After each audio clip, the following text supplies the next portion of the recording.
안녕하세요. 시작해 보겠습니다. 오늘 말씀드릴 종목은 영림원 소프트랩입니다. 최근에 이제 K뉴딜 지수 관련해서 종목들하고 산업들이 난리죠. 인터넷 쪽에서 더 좀비 조언이 선정이 되면서 연관 산업들 그리고 비슷한 사업을 영위하고 있는 다른 종목들에 대한 관심이 좀 올라가고 있는 상황인데요.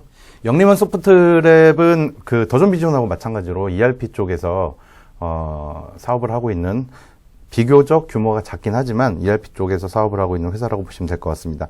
이제 10월 달에 ETF 상장이 되면서 수급 효과가 이제 긍정적으로 반영이 될 것 같아요. 물론 이제 직접적으로 영림원 소프트랩이 그쪽 수급에 영향을 받지는 않겠지만, 유관 산업에서 전반적으로 이제 수급에 긍정적인 영향이 있다면 영림원 소프트랩도 따라가는 형식으로 관심을 가져가 봐야 되는 시점이 아닌가 생각을 하고 있습니다.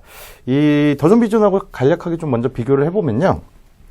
이 시장 점유율은 더 좀비 존이 19% 정도 되고요. 영림원 소프트랩이 6% 정도 됩니다. 그래서 ERP 시장 내에서 포지셔닝이 각각 어느 정도는 차지하고 있는 상황이다라고 보시면 될 것 같고, 이제 해외사 중에서는 SAP랑 오라클이라는 회사가 상당히 많은 포지션을 차지하고 있습니다.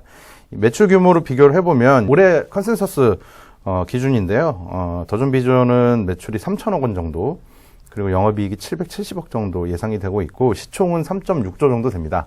반면에 영림원 소프트랩은 올해 예상 매출액은 제 숫자 기준으로 422억, 그리고 영업이익은 55억 정도 돼서, 물론 이제 규모의 차이는 있긴 하지만, 같은 시장 내에서 플레이를 하고 있는 이 회사라고 보시면 될 거고, 관심을 좀 가져볼 만합니다. 지금 글로벌 클라우드 시장이 굉장히 큰 폭으로 성장을 하고 있고요. 매년 ERP 시장도 큰 폭으로 성장을 하고 있는데, 클라우드 같은 경우에는 매년 이제 25% 정도씩 성장을 하고 있습니다.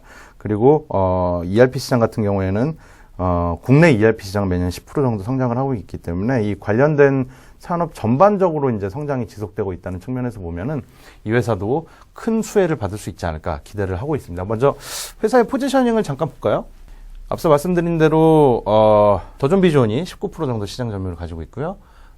SAP가 32%, 영림원이 6% 정도 시장 점유율을 가지고 있는 시장입니다.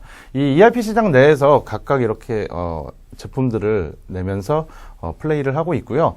이 매출액 기준으로 보면은 영림원 소프트랩은 대략 매출액 기준으로 300에서 3천억 정도 되는 이 중견기업에서 제품 판매가 활발히 진행이 되고 있는 회사라고 보시면 될 것 같고요.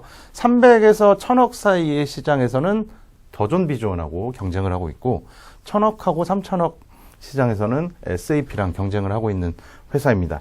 네, 이 회사는 사실 상장한 지는 오래 안 됐어요. 설립한 지는 93년에 설립을 했지만 상장은 이제 2020년 지난달에 8월에 코스닥 시장에 상장을 했고요. ERP 솔루션 개발 및 공급 유지 관리 용역을 제공하는 것을 주요 사업으로 하고 있습니다. 매출액 비중은 ERP와 관련된 제품이 거의 70%에 육박할 정도로 대부분을 차지하고 있고요.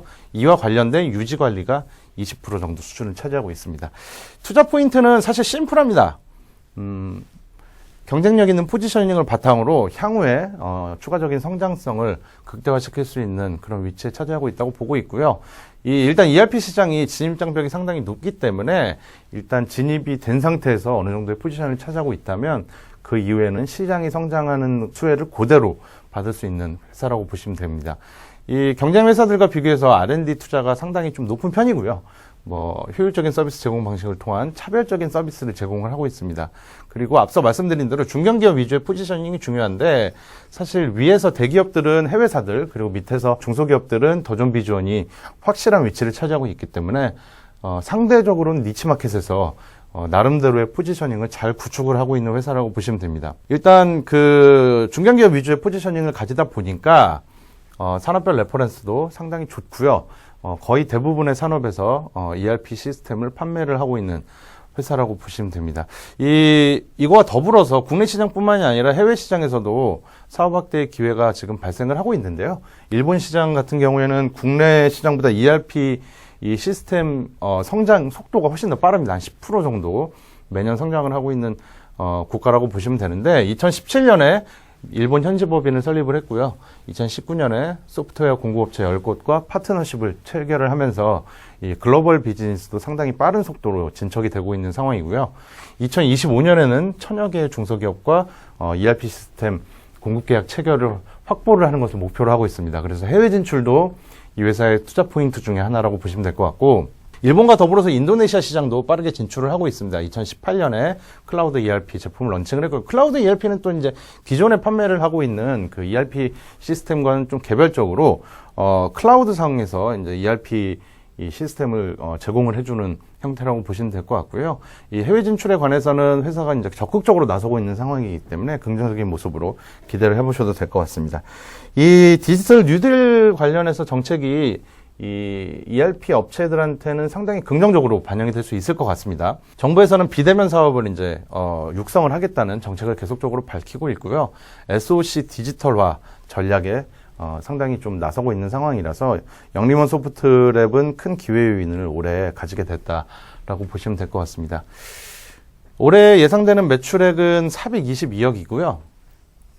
영업이익은 55억 정도로 보고 있는데 생각보다 이 성장을 하는 속도가 안정적이고 빠르게 지금 진행이 되고 있습니다. 2017년에 260억에 불과했던 매출액이 매년 지속적으로 성장을 하면서 올해도 성장을 이어갈 것으로 보고 있고요.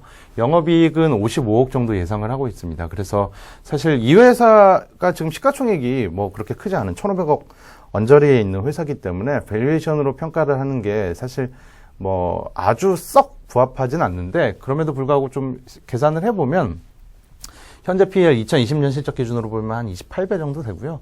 경쟁사인 더존비주어는 73배 정도 되기 때문에 상대적으로 저평가 영역에 있다.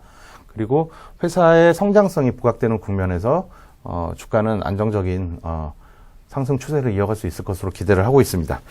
네, 오늘 제가 말씀드릴 내용은 여기까지고요. 자세한 내용은 보고서 참고하시면 회사의 내용들에 대해서 정리를 해놨으니까 참고 부탁드리겠습니다. 또 향후에 다른 종목으로 빠른 시일 내에 찾아뵙겠습니다. 감사합니다.